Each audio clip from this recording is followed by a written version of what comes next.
Hi everyone, I'm Ana Maria Montero, and on this week's edition of Feeling Good, I am joined by none other than the gratitude guru. I'm talking John Foley. Thank you so much for being with us today. Thank you. Glad to be here, for sure. Glad to be here. Always glad to be here. Wait, am I with the program now because I'm even here? I think you feel it, right? I mean, it's an energy. You got to feel that, don't you?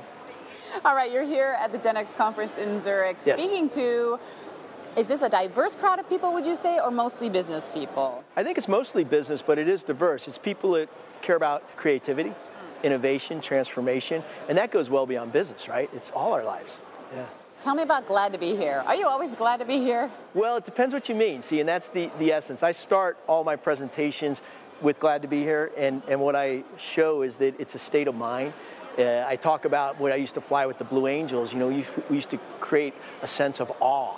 So how do you create awe in your life? So not just in the sky, I use that analogy, and in business, but how do you create it in every aspect of your life? And how do you do it? Well, it starts with this. It's a staying on. It's a mindset of gratefulness, but it actually goes beyond that.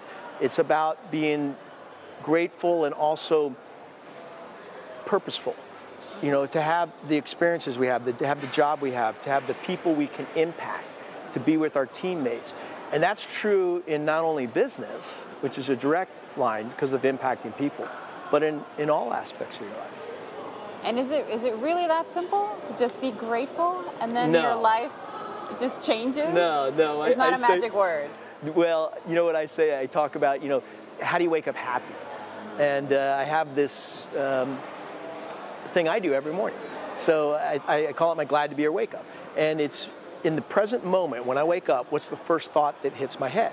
And I train my brain, because we get 65 frames a second, by the way, is how your brain is processing, to wake up in a state of gratefulness. Frames of what? Of something that you see? That's what you see. So when I was flying my jet over, we get checkpoints, right? And we're flying over the center point, and I time for 9 seconds. This is how we used to prepare, right? Okay. And I go, what's my 1 mile checkpoint or 1 kilometer checkpoint? And it's kind of cool to do that in 9 seconds, by the way. And then boom, you put it in your brain like that's a road intersection. Then I fly for another 9 seconds. And the next checkpoint, I'll never forget. So I'm at we're actually flying over Moscow. So we flew over Europe too, right? Okay. But I'm flying over Moscow, and my lead comes up that day and goes, Gucci, 2 mile checkpoint. Gucci is you. Gucci's my call sign. Oh yeah, I'm sorry. Okay, Gucci's your call sign. All fighter pilots get call sign. That's a call sign like Top Gun. Well, that's what I flew in. I flew in the movie. But here's the key on call signs. You don't get to pick them, and if you like them, it doesn't stick. So I don't think Gucci's a cool call sign. Oh, no. No, you want like Hitman, Viper, Iceman, Maverick. Yeah. No, Gucci. I didn't like it. That's why it stuck. Tell me, when you stand in front of these audiences full of people in business, what's your main message to them? What do you feel like they are looking to really take away? Well, it's about high-performance teams and how to turn those into results, so specific business results. So the way I like to do that, the frame that I use, is the strategic management theory: vision, plan, execute, feedback loop. We all know that, right? But that's only what the 1% in this world do, which is good. I speak to over 1,000 organizations now in the last 15 years.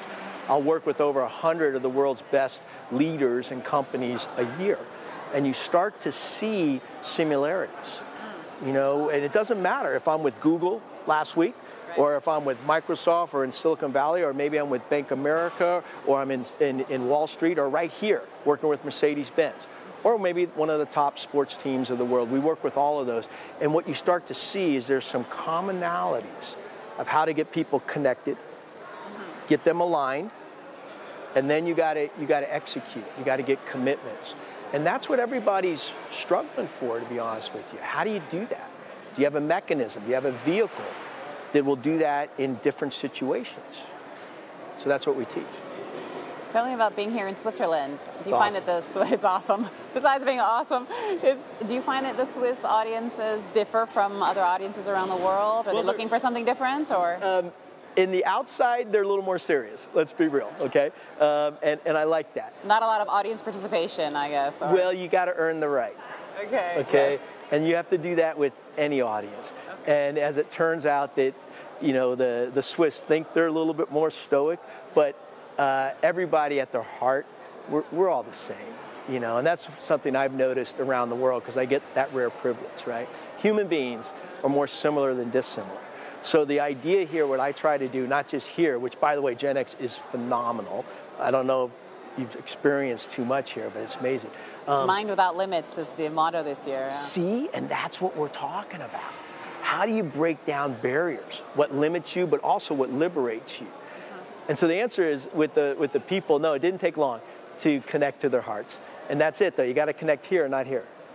And there's sometimes a big gap between those two. Do you find that the number of people that are out there searching and looking for guidance and coming to events, for example, the ones that you speak at, is this growing?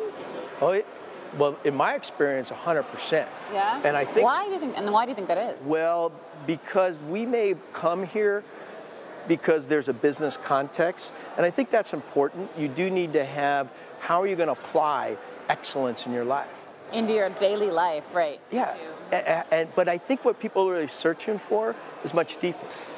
And we all are searching for. And there's more people searching. Exactly. Oh, you can feel it. And you know what?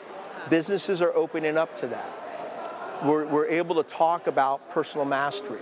We're able to talk about what, is motivating to me. Now, here's the key, though, is you got to link it back to the team.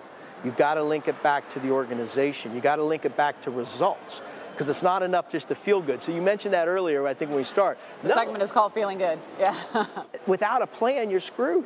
Okay? I mean, you've got to have a way to get to where your dreams are. How do you make your dreams reality? How do you make a vision, a corporate vision, reality in life? And so there's a gap between your present state and your future state. And so we have a vehicle that closes that gap, and that's what I share. People are embracing it.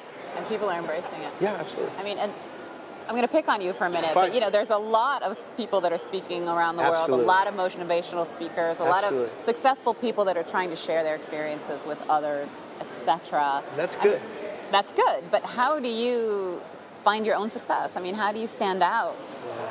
Well, the best question is you should ask that of the audience. But for me, you have to be authentic, and you got to be able to tell a story that people understand is real. I think there's more power if you've lived it. So it's one thing and I love the research and the academic side. And, I got 3 master's degrees, and I'm not academic. I just struggled through. But the idea is, what did you learn from that? And can you tell a story? And we all have these in a way that resonates with someone else. So that's what I try to do. And you got to make it truthful, meaningful. And you got to give them a way to connect the dots. And is this something that you offer? I mean, when people leave your presentations and they're on a high, right. You feel good, everybody feels good, I'm ready to take on the world. Not everybody goes out like that. Oh, no? Well, it depends on the intent. One thing I always ask every decision maker before I ever speak is we have a nice conversation. We have a briefing first. Briefing doc, and we brief and talk. But I say, what is your intent? What are you trying to achieve?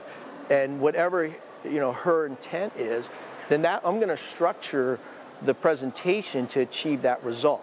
So sometimes it may be to inspire, And sometimes it's not. It's to get the people connected, to get them aligned.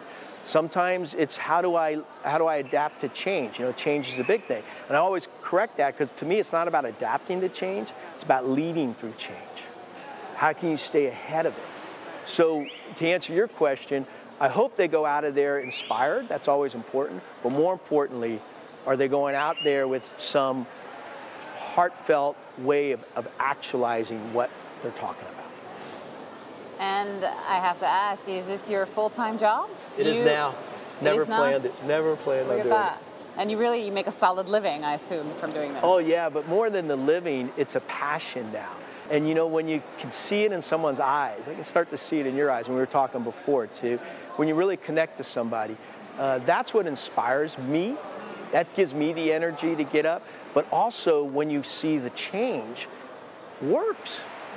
When it works in companies, when it works in teams, it's powerful. That's when it really... Yeah. So now it's my life's work. And like I said, I never planned on it.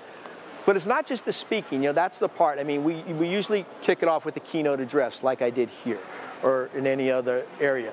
But now I've got my 2 old bosses working with me, which is kind of cool when your old bosses come work with you. Oh, okay. And we go back and you do more of a leadership, how do I apply this? And then we also have a team that comes in and how do you actualize it and how do you get this throughout an organization? Not everybody wants to go those 3 steps, but that's challenging and fun too. And then you have a foundation that you also keep looking at Glad to Be Here, because there's a foundation Glad to Be Here, because part of your model is that you give back. Tell me about this. Well, it started about 7 years ago, and I've always wanted to give back, and it wasn't happening as fast as I thought. I thought, well, I got to wait till I make a lot of money, and that wasn't happening as fast as I thought, right? So I said, wait a minute, why not start today? And get over this guilt thing, right? And so what I did You're feeling guilty? No, back then I was. Okay, right? about not giving back. Yeah, as much as because it was so deep, and it is so deep inside of me, and I think with others. So here's what I did. I said, well, you know what? I went to my next client. I said, hey, after they hired me, I said, I'm going to give 10% to charity. And they're like, really? I said, yeah, it's coming out of me. I'm not asking you for anything, right? And so we started a foundation, and we started giving 10% of every engagement to charity. And then all of a sudden, I started doing this, and it changed everything. I asked the client, I said, and you know what's important to you, so you get to pick where half of that donation goes. And so now every client we work with, and it's amazing, their eyes light up, because it's amazing how many people are giving back and doing good, especially in the business world. I see that, right? So we've sponsored over 300 charities around the world. We sponsor 57 kids, my wife and I, in 57 countries. And our goal is to sponsor a child in every nation of the world. Because it's about inclusion. It's about bringing people together. It's great. Where do you get your energy? It's natural. Were you always like this? Well, you're a very driven person. Like you said, you have several degrees. I mean, you were a fighter pilot. You have several degrees. Now you've embarked on this on your own business. I worked in venture capital in Silicon Valley. Venture capital, exactly. I mean, but it really is one thing. What's that? It's a purpose larger than self. My energy comes from not eating well and working out, which I do. I believe in all that stuff. Don't get me wrong. I just did my yoga this morning, stood on my head. I love that stuff, right? But that's not where this energy that I think you're feeling comes from. It comes from a mission, a purpose. And I think we all need to connect to our own purpose. And one thing we talk about when we speak to organizations is, what's that purpose? And then what's the purpose which is larger than self? And that second piece is will get you up every morning. It'll keep you from burning out, because otherwise at some point you're going to burn out. It's not worth it. Yeah. Exactly. But when you can stay with that, when I was on the Blue Angels, we called ourselves ambassadors of goodwill. See, it wasn't about flying. We just flew, and there's so many products and services all these companies have. It's not about the product and service. It's about the impact that allows on people. And that's what gives me my energy.